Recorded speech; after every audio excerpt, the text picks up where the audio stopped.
natin umpisan yung ating tutorial nito mga paps, ay nire-recommend ko na paki-download yung ating diagram. Nasa Light Modifier Facebook page ko yan mga paps. Okay? So, pa-view ng photos at yung diagram, paki-download at pa-print. Kasi, napakaliit po yung screen ng ating mga cellphone mga paps.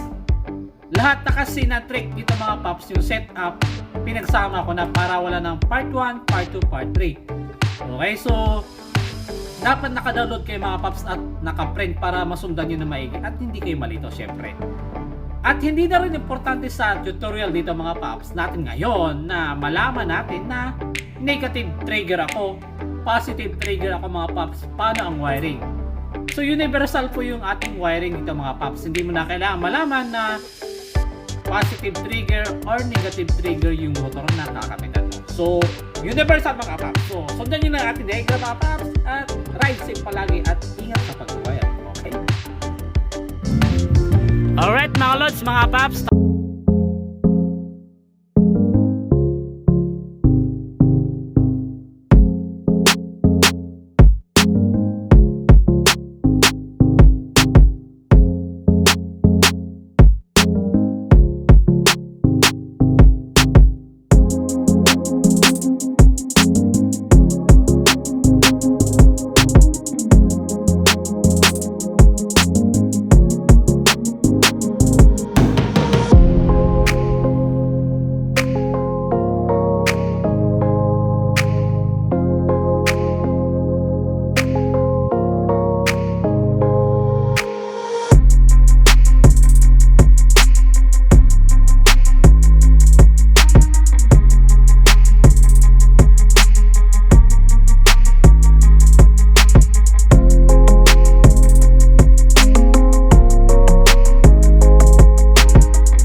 Okay, pero magka-passing na siya.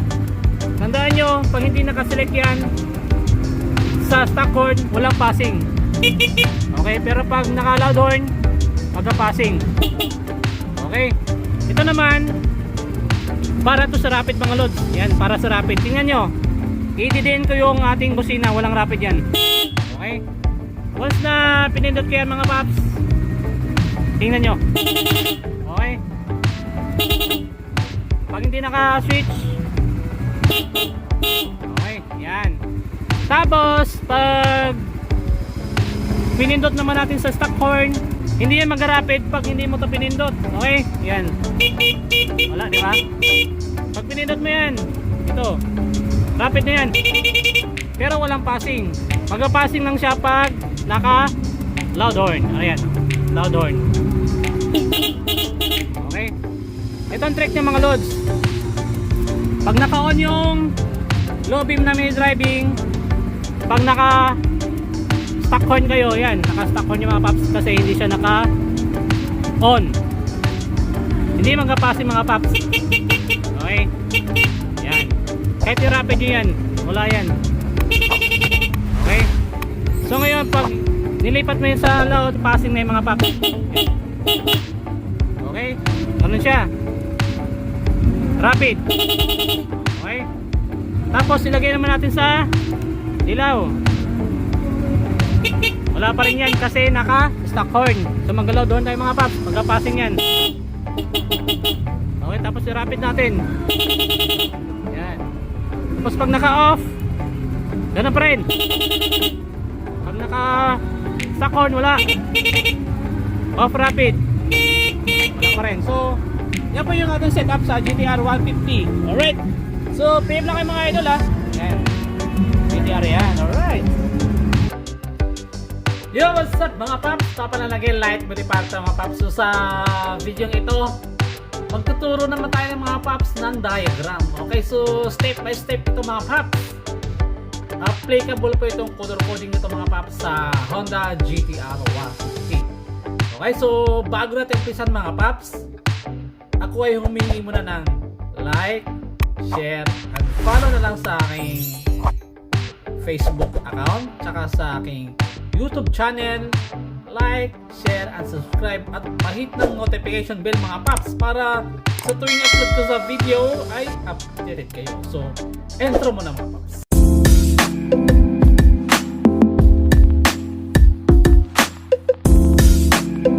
So, yun na nga mga Lodi Cakes. So, papalan light mini para tayo mga paps. So, ituturo natin yung diagram kung paano nga ba ito ikabit sa Honda GTR 150. So, na-apply ko na ito mga paps sa Honda GTR, yung setup na to. Kumbaga, i-diagram natin mga paps para hindi masyado masakit sa ulo, para masundan nyo rin. Okay?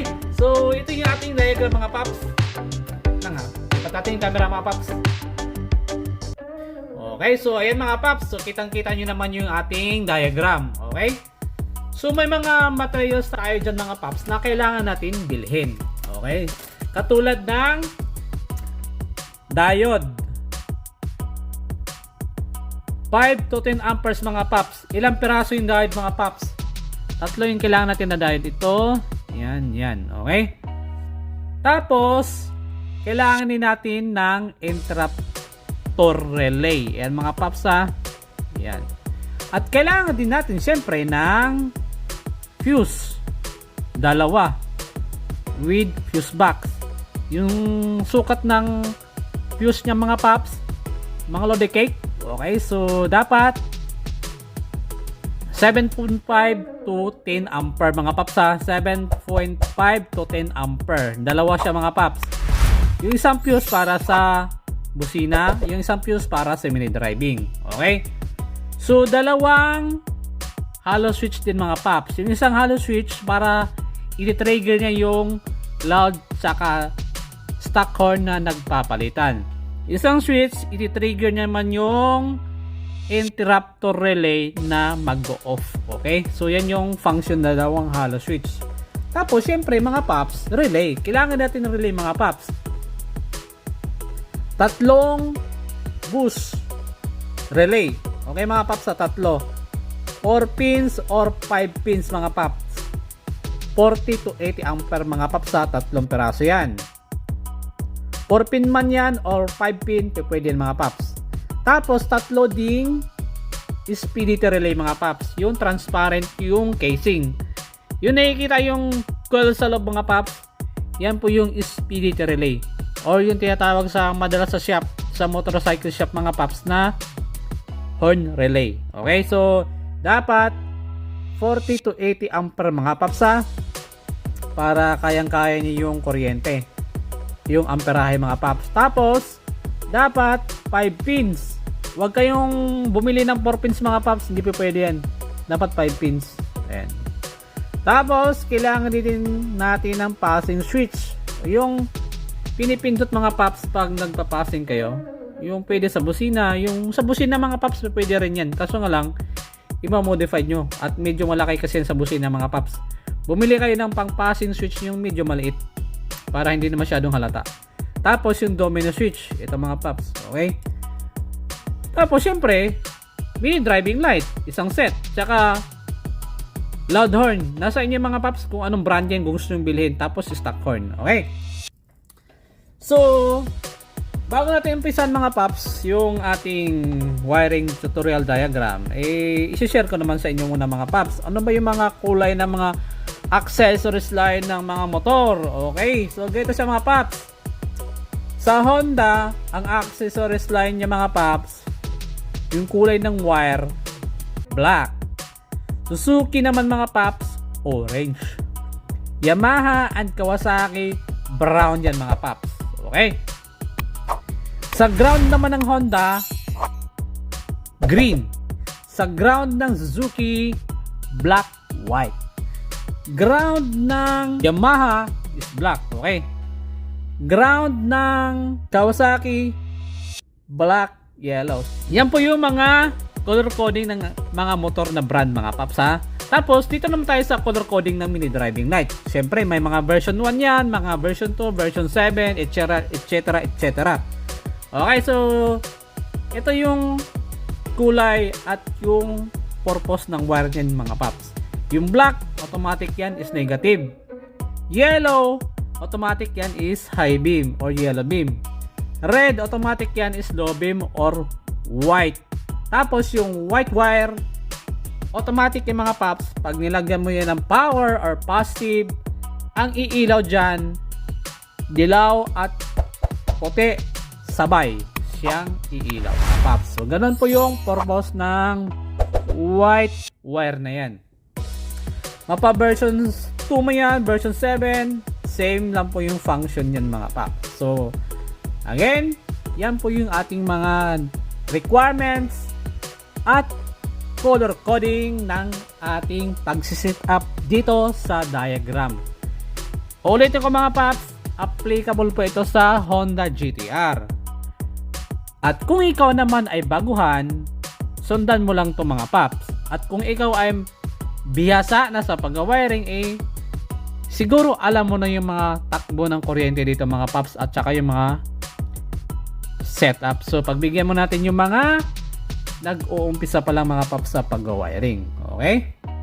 So ang pag-set up, mga paps, ng installation or wiring ng ganitong klaseng trick, uunahin muna natin, mga paps, sa pag-install ng busina. And then isusunod natin yung mini driving. Hindi kasi pwede isabay natin yung, mga paps, lalo sa mga nag-uumpisa pa lang, kasi malilito po kayo.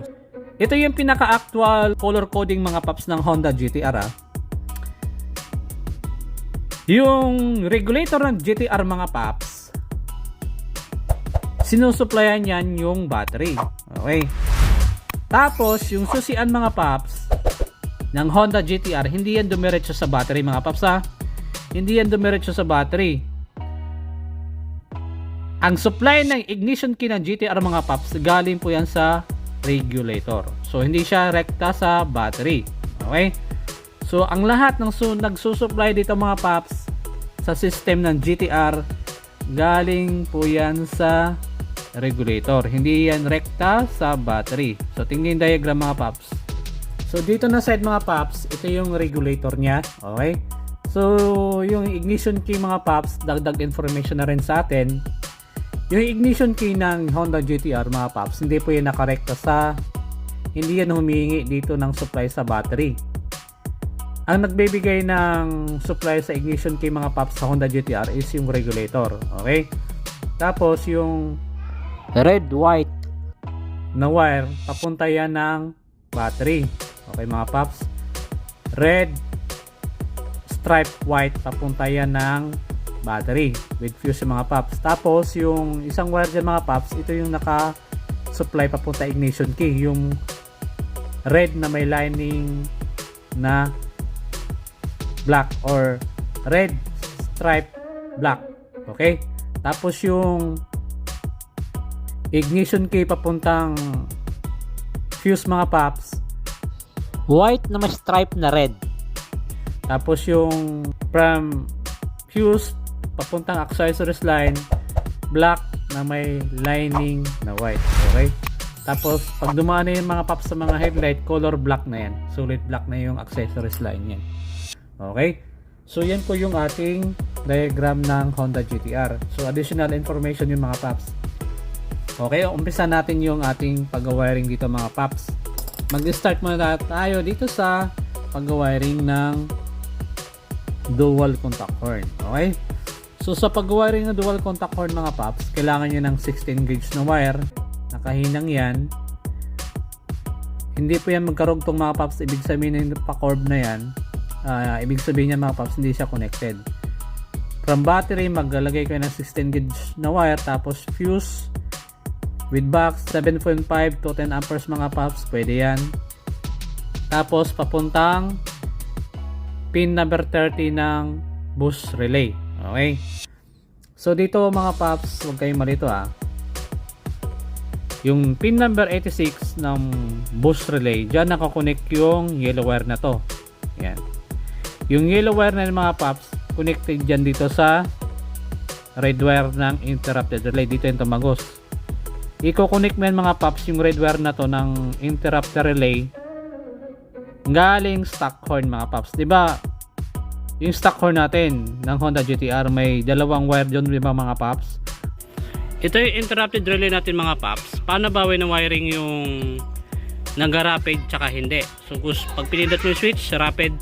Pag hindi nakapindot, normal. So ang gagawin natin mga paps, diba ito yung pinaka linya ng ating busina, lalo na sa GT-R. Okay, hugutin nyo mga paps katulad nito. Hugutin nyo yon. Tapos may dalawang wire dun mga paps na kulay black at green. Okay, so yung black mga paps, dito nyo ikabit sa red wire ng interrupter relay. Okay, tapos yung isang dilaw ng interrupter relay mga paps, dito yung nakakonect sa pin number 85 ng boost relay with diode yan mga paps. Dapat yung white marking niya mga paps na andito sa baba. Okay, dito siya mga paps, hindi siya pataas yung white marking niya mga paps dapat andito. Okay, yan yung pagkakabit ng diode dito sa trick na to mga paps. Dapat yung marking andito. Sukat ng diode mga paps 5 to 10 ampere mga paps, pwede yan. Tandaan nyo ulit mga paps, yung diode, yung silver marking niya mga paps nakatutok sa baba. Okay, yan, nakabit na natin dalawang dilaw na wire na galing sa interrupter relay. So yung wire na ito mga paps dito sa baba, tumagos yan dito sa black wire. Okay, so ito yung negative niya mga paps, yung red wire naman positive yan. May polarity yung interrupter relay natin mga paps. Okay, so yung red wire nasa taas, yung black wire nasa baba. Yung black wire na yung mga paps, dito yung nakakabit sa hollow switch. Anong pin mga paps? Normally open. Okay, normally open at negative pagsamahan yan mga paps. Okay, ng hollow switch. Normally open again at negative pagsamahan nyo yan, i-twist yung mga paps, tapos i-connect nyo yan sa black wire ng interrupter relay. Yung red wire ng hollow switch mga paps, i-connect natin yan sa accessories line ng Honda GT-R. Mamili kayo mga paps, color black or yung black na may lining na white, black na may stripe white. Yun yung accessories line ng Honda GT-R mga paps. Okay, tapos yung C ng ating hollow switch mga paps, ayan, nakikita niyo mga paps, C, letter C. Diyan nyo i-connect yung green wire galing sa stock horn mga paps. Diba may stock horn tayong sinasabi, yung tinuro ko kanina. Yung isa, yung black wire dito na-connect sa red wire ng interrupter relay. Yung green wire naman, dito nyo ikakabit sa hollow switch, pin C. Okay, i-connect nyo dyan yung green ng stock ng busina natin. Diba hinugot yun mga paps, diba dalawa yon, black at green. Ang green, ito yung mga paps, dito yung ikakabit sa C ng hollow switch. Alright mga paps, so isang wire na lang yung natitira sa hollow switch mga paps, yung normally close, yung NC.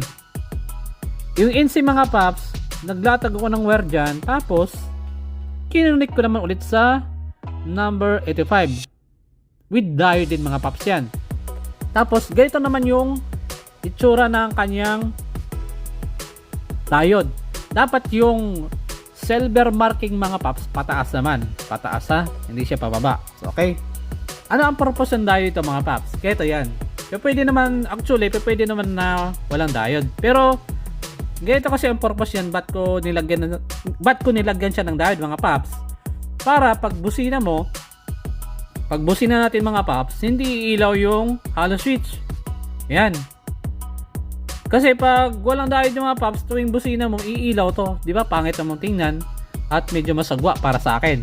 Pero kung trip nyo yung umiilaw yung hollow switch, huwag nyo nilagyan ng diode. Walang problema doon mga paps. Okay?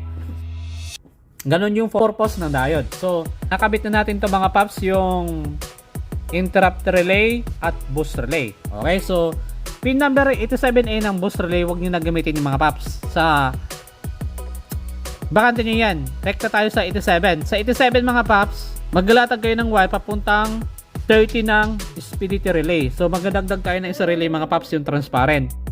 Tapos, from 87 to 30 ng speedity relay. 5 pins mga paps. 40 to 80 ampere mga paps dapat. Okay? Tapos, yung pin number 85 nyo mga paps, negative or body ground or doon yung kabit sa chassis o kaya sa battery na negative mga paps na rekta nyo doon. Tapos, yung pin number 86 mga paps, nakakonect yan sa hollow switch. Okay. So, iba yung diagram nito mga paps sa diagram nito. So, huwag kayong malito mga paps ha. Tandaan nyo to. Yung letter C ng hollow switch nito mga paps, nakakonect yan sa accessories line, nakakonect yan. Tapos yung negative niya nga paps ng hollow switch, pwede nyo ikabit sa body ground or negative ng battery or yun sa chassis. Basta wala siyang pintura, solid na bakal pa pwede yun mga paps. Tapos yung positive at normally open ng ating hollow switch, pagsamahin nyo. Tapos idugtong nyo yung pagsamahin nyo mga paps, tapos i-connect nyo sa pin number 86 ng ating speedity relay. So, done na tayo sa dalawang hollow switch mga paps. Rekta tayo dito sa 87A. Okay? Yan mga paps. So, mamaya na pa lang 87A. Medyo baka malito kayo mga paps. Dito muna tayo sa 87. Okay? Sa 87 mga paps, dyan nakakonect yung stock horn. Okay? So, may dalawang pin yan mga paps. Kanan sa kaliwa. Kaliwa or kanan. May mili na kayo doon mga paps kung saan nyo i-connect yung galing 87. Kanan ba o kaliwa? Kung nag-decide kayo sa kaliwa, automatic yung naiiwan mga paps, i-connect nyo sa body ground or battery na negative. Sa chassis man o etc. mga paps. Basta good yung supply ng ground. Okay mga paps ha. Yun po yung pagkakabit ng stock horn na dito nakakabit yan mga paps sa 87 ng speedity relay. Pin number 87. Tapos dito tayo sa 87A. Paano nga ba pagkakabit ng mga paps? Sa 87A, dyan nyo ikakabit yung loud horn. Okay mga paps. Again, sa pagkakabit ng loud horn mga paps, may kaliwat at may kanan, kaliwa lang yan na terminal. Okay? So kung nag-decide kayo mga paps, yung bandang kaliwa, yun yung gawin yung positive. Dito nakakonect yung 87A. Sa bandang kaliwa, automatic yung kanan, ikakabit nyo yun ng mga paps sa body ground or battery or sa chassis para tumunog yung ating busina. Okay? Tapos, bago nyo ibalot ng electrical tape dyan mga paps, dapat maglatag kayo ng isang wire dito. Diba? Ito yung nakakonect sa 87A. Yan. Nakakonect sa busina. Magdugtong lang kayo ng wire dyan mga paps. Abang nyo. Abang ha. So, nakaabang na yung mga paps. Stop muna tayo dyan. Yan. Stop muna tayo. Okay? So, pupunta na tayo sa pag-wiring ng mini driving light. So, yan yung pag-set up ng dual contact horn. Actually, mga paps, sa una medyo mahirap. Pero, pag na lagi nyo ginagawa, basic na lang to mga paps. Okay? So, sa pagkakabit ng mini driving light mga paps, kailangan nyo ulit ng 16 gauge na wire. Dapat nakahinang mga paps. Dapat lahat ng connection niya mga paps from battery tapos dumaan sa fuse, dapat naka-I terminal, nakahinang katulad niyan para solid mga paps. Tapos 7.5 to 10 ampere mga paps na fuse with box, dapat yan yung gagamitin natin para kayang-kaya yung amperahe na pumapasok papuntang load. Okay? Tapos dapat yung fuse natin mga paps, fuse box, hindi siya umaalog ha. Kasi pag umalog yan mga paps, yung hindi siya kapit na kapit, may tendency kasi na uminit yung terminal o yung paa ng fuse at masunog yung plastic. Okay? O kaya yung mga wire, masunog mga paps pag hindi talaga naka-intact yung pagkakabit ng wire. Okay? So, 16 gauge na wire with I terminal, nakahinang, dumaan ng fuse, 7.5 to 10 ampere mga paps. Dumiretso yan sa dalawang relay. Boost relay mga paps. Yan, boost relay. Nakarekta yan sa pin number 30 ng dalawang relay. Yung galing, itong wire na to mga paps, nakarekta yan sa boost relay, pin number 30. Dalawa mga paps ha. Tapos yung dalawang 85 ng boost relay 1 tsaka boost relay 2, automatic yung mga paps negative. Negative, i-connect niya sa negative ng battery or chassis. Yan mga paps. Tapos, yung boost relay 1 mga paps, dyan yung ikabit yung sa boost relay 1 pin number 87, dyan yung ikabit yung yellow wire ng mini driving light. Okay? Tapos, sa pin number 87 ng boost relay 2, dyan yung ikakabit yung red wire. Ayan mga paps. Yung sukat na amperahe ng boost relay na to mga paps ha, 40 to 80 ampere din. Okay, tapos yung black wire mga paps, i-connect nyo sa negative or chassis ng motor nyo. O kaya, rekta nyo sa negative ng battery. Lahat ng negative dyan mga paps, pwede nyo pagsamahin nyo tapos i-connect nyo lang sa isang wire. Pero pwede mga paps, walang problema doon. Okay, tanong mga paps. Paano kung version 2 yung gamit ko na mini driving? Yung may puti. Okay, version 7. May puti din yung paps, 4 na wire yun. So kung gusto nyong idagdag yung puti na wire mga paps, magdadagdag din kayo ng relay. Okay? E pwede yun mga paps. Tapos, pwede rin na itong dilaw, wag nyong gamitin. Imbis na dilaw dyan mga paps, puti nyo ilagay nyo dito. Pwede rin yung mga paps. Pero karamihan kasi, sa ganitong setup mga paps, nag-blink na kasi yung mini driving light nito kahit nakabukas or naka-off. Pag businin nyo mga paps, automatic, mag-blink po talaga yung mini driving dito. Kaya hindi nyo na kailangan ng white wire para magkaroon ng passing. Dito mga paps, kahit version 1 yan, 3 lang yung wire, automatic mga paps, mag-blink yung mini driving dito. Power cut style po siya mga paps. Okay? So na wiring natin mga paps kung saan natin pwede ikabit yung yellow wire, red wire ng mini driving light. So dito yan mga paps, nakakabit sa yung yellow wire na connect yan sa pin number 87 na boost relay 1. Yung red wire na connect yan sa pin number 87 ng boost relay 2. Okay, yan mga paps ha.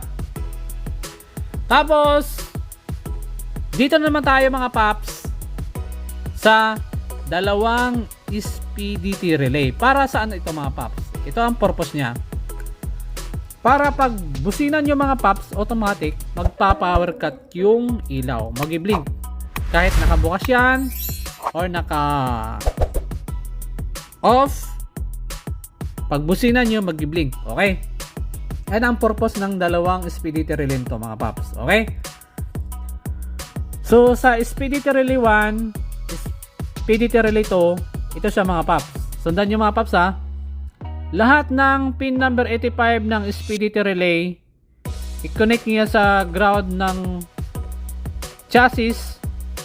Okay mga paps, or i-connect niyo yan sa battery. Pwede yan mga paps. Tapos yung pin number 30 ng SPDT relay 1 na connect yan sa accessories line. Okay.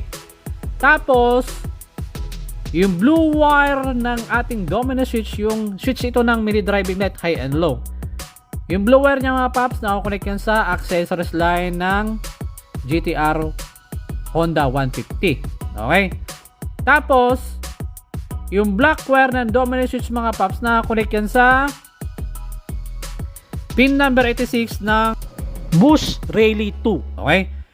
Tapos, yung brown wire ng domino switch, nakakonect naman yan sa pin number 86 ng SPDT Relay 1. Alright, so yan mga paps. Nakabit din natin yung domino switch. Okay. Tapos, yung 87A ng ating SPDT Relay 1, nakakonect yan sa pin number 87 ng SPDT Relay 2. Okay. Pin number 87 ng SPDT Relay 1, nakakonect yan sa 87A ng SPDT Relay 2. Okay mga paps ha. Tapos, naalala nyo mga paps yung sinabi ko na mag-aabang kayo ng wire sa loud horn. So, dito yan ang correct mga paps. Yan. Sa pin number 86 ng SPDT Relay 2. Okay mga paps? With diode. Ayan, with diode siya mga paps. 5 to 10 ampere ang diode mga paps. Okay? 5 to 10 ampere. Dapat yung silver marking ng diode mga paps nakababa, nakaganon. Okay? Yan po siya mga paps. Tapos yung pin number 30 ng SPDT Relay 2 mga paps, dyan naman nakakonect sa pin number 86 ng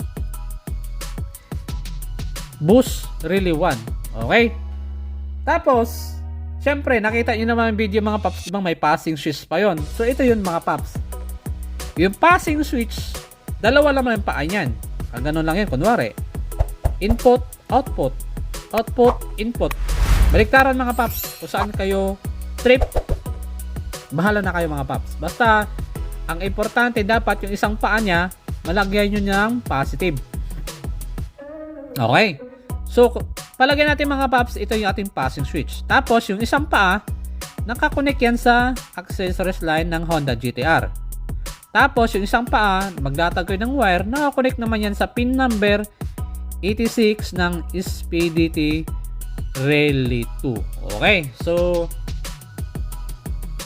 yan po yung pag-wiring ng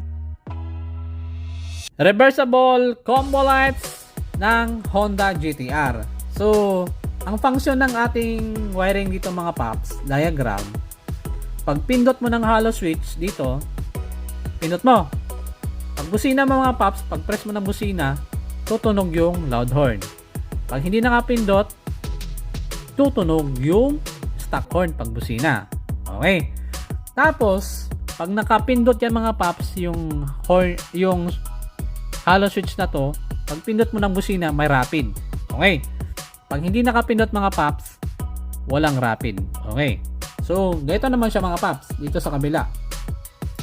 Pag nakaselect siya ng loud horn, pag press mo dito mga paps, mag-automatic loud horn yung tutunog.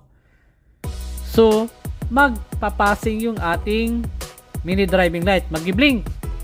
Kahit naka-off yan mga paps or naka-on, sa tuwing naka-loud horn kayo, mag-blink yung ating mini driving light. Ganon po siya mga paps. Kung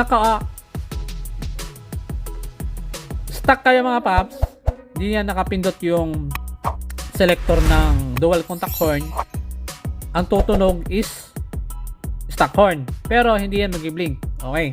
Ganoon po yung trick dito.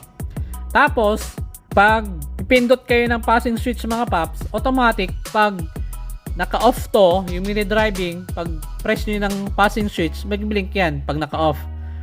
Pag nakapindot naman sa high beam, yung kulay brown ng wire na yan mga paps, ito, pag na-supplyan yan, high beam yung iilaw, pag press mo ng passing switch, mag-blink yung high beam, yung kulay dilaw na ilaw. Okay? Pag nakaselect naman kayo ng low beam, itong black wire yung magkakaroon ng kuryente, iilaw yung puting ilaw mga paps. Pag press mo ng passing switch, mag-blink pa rin yung dilaw. So, yun yung trick ng ating ginawa dito mga paps, katulad nung video. Ito talaga yung diagram niya. So, sakaling nangangamba kayo mga paps na hindi nyo kaya sundan, i-PM nyo lang ako mga paps. Kayang-kaya natin yan masundan. So, ituturo ko sa inyo step by step kung paano nyo umpisan yung pag-wiring na to.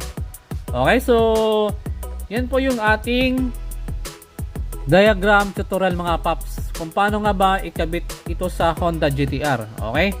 At kung bago ka pa lang sa aking channel mga paps sa YouTube, huwag mo na rin kalimutan mag-like, share, at subscribe. At pindutin yung notification bell para sa tuwing upload ko ng mga katulad nitong tutorial ay updated ka mga paps. Tapos, huwag mo na rin kalimutan mag-like, share, and follow sa aking Facebook page at sa aking Facebook personal account. So, sa mga naghahanap ng diagram nito mga paps, nakapost po ito sa aking Facebook page sa Light Modifier.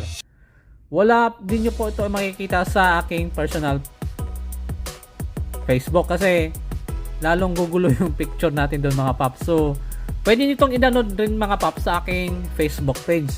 Wala po ito sa aking personal Facebook mga paps. Nasa page ko po ito. So, downloadable po siya mga paps. And then, i-print out nyo kung sakaling naguguluhan kayo mga paps, i-PM nyo lang ako. Yan. So, again mga paps, like, share, and subscribe sa aking YouTube channel. At follow, share, like na rin sa ating Facebook page at sa aking Facebook personal. Alright mga paps, so once again, Light Modifier mga paps, papalan, God bless, at ride safe po tayo palagi. Alright.